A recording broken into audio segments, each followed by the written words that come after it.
Hey, what's up, everybody? It's Charles. I want to welcome you guys to another episode of the Dreamerspro Show, where we cover everything from sports, hot topics, classic debates, entertainment, and when we give you guys a fresh perspective on things and how we see them. And boy, oh boy, we got an episode for you guys here today, and I definitely may go off on this particular episode right here because I got a lot that I want to say. So as y'all know, Nick Wright is one of the few people out there in sports media that believes that LeBron is better than Michael Jordan. And funny enough, before producing this video, we recently got a comment on our channel, and somebody said that, you know, Nick Wright, you're no different from Nick Wright. Here's the fundamental difference between me and Nick Wright.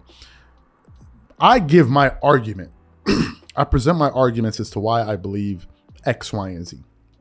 What Nick Wright does is, in the process of presenting his argument of why he believes X, Y, and Z, he also disrespects other people's favorite players in the process of doing so. He will disrespect you all the way through. And that's what I've noticed he's been doing with Michael Jordan, right? Nick Wright is the only person I've seen that had the courage to basically, well, him and Shannon Sharp, but really him, to publicly go out there and say that, listen, Jordan is not the GOAT. And then start saying, just coming up with outlandish reasons as to why he's not the GOAT. And then try to substantiate it by putting somebody ahead of Jordan that has absolutely no business being ahead of Jordan. Now, usually, on the show, first things first, he usually has Chris Broussard and maybe some of the other guests to push back on some of the assertions that he likes to make about Michael Jordan, those crazy things that he likes to say about him. But he has his own show, what is it, Keeping Up with Nick Wright, something like that, on YouTube, where he has free reign and he could just pretty much say whatever he wants and not be challenged by another a voice on there. And recently, come on, the last 24 hours or so, he produced a show, and basically in that show, he basically came up with a reason why he believes that if LeBron achieves this one particular feat, he will undoubtedly, unquestionably, be the greatest player of all time, and there will be no discussion whatsoever. So for those of you who missed what Nick Wright had to say about why he believes if LeBron accomplishes this one thing, he's the undisputed GOAT, what we're going to do is play his comments, and then we're going to come back and react to it. So take a listen to what he had to say here, and then we'll react to it. I don't think the Lakers will win the title. And as presently constituted, they can't win the title. But if in LeBron's 20th season, he not only passes Kareem Abdul-Jabbar in all-time scoring, which is going to happen midway through this year, but does it while playing at an all-NBA level, which he obviously did last year, and somehow the team were to win the title, and it's the title that breaks the tie with the Celtics for most titles in franchise history, if that all were to happen, then the GOAT debate becomes afterthought. Right. Then it becomes, can you believe people were still arguing about it? Right. So, but they can't, they do not have enough to win the title this year unless they add a true difference maker, which they're not going to be able to do without getting rid of one or maybe both those future picks. So that's what he had to say. Then he proceeds to say all of those things won't happen. The Lakers won't be able to make X, Y, and Z moves because they don't have the salary cap space to do that. That's what Skip Bayless has been talking about. So they won't be able to do all of those things. So the question then becomes, so why would you even say all of what you just said? Why would you say all of that? So what was the point of you saying it? You said he's going to be this, but in order for this to happen, none of these things will happen. So why then would you go ahead and say that? That's one thing. But wait a minute. Nick Wright said LeBron would be the undisputed GOAT if he does these things. But back in 2016, Nick Wright went on Undisputed with Skip and Shannon's Undisputed. Body was there with Chris Carter and basically said, no. After LeBron beat the Warriors, the 2016-2017 Warriors, he became the GOAT at that moment. And that's when he surpassed Michael Jordan. He said that in 2016. So in 2016, you believe that he already passed Jordan. And now you believe that, wait, if he does this one thing, he will absolutely pass Jordan. But then, as I was doing some research this morning, I stumbled upon Nick Wright's top 5 players of all time, where he was reacting to Jason Tatum's top 5 players of all time.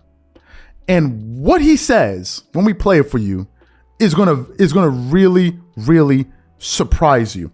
So what we want to do is play what Nick Wright had to say in 2020, not 2002, in 2020, just 2 years ago, about who he believes are the top 5 players in NBA history, and then we're going to come back and react to it. Take a quick listen to what he had to say here.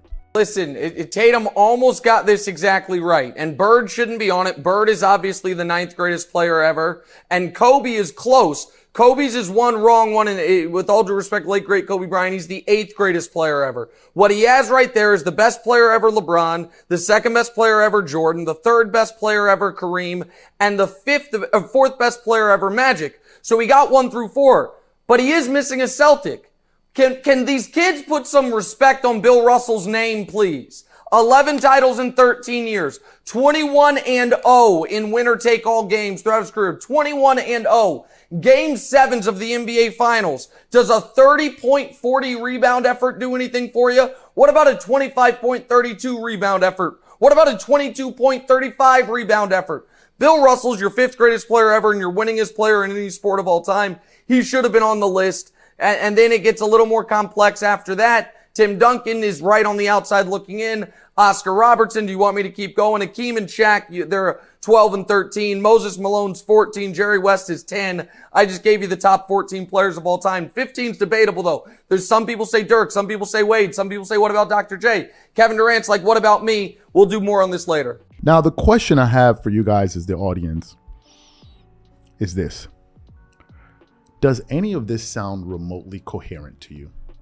Does any of this information that I'm giving to you guys make it? Does this sound like this person has a coherent line of thinking about this matter? Does any of this make any sense? So first of all,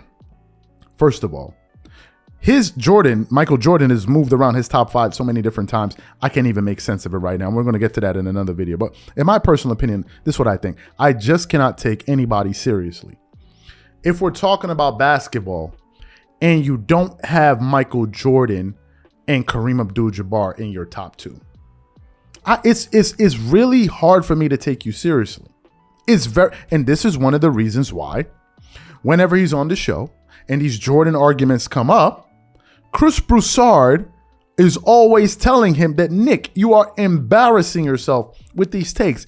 And usually he's the only one that believes what he's saying on those. It's not like as if he's saying these things and there are other people on there with him like, yeah, man, go for it, Nick.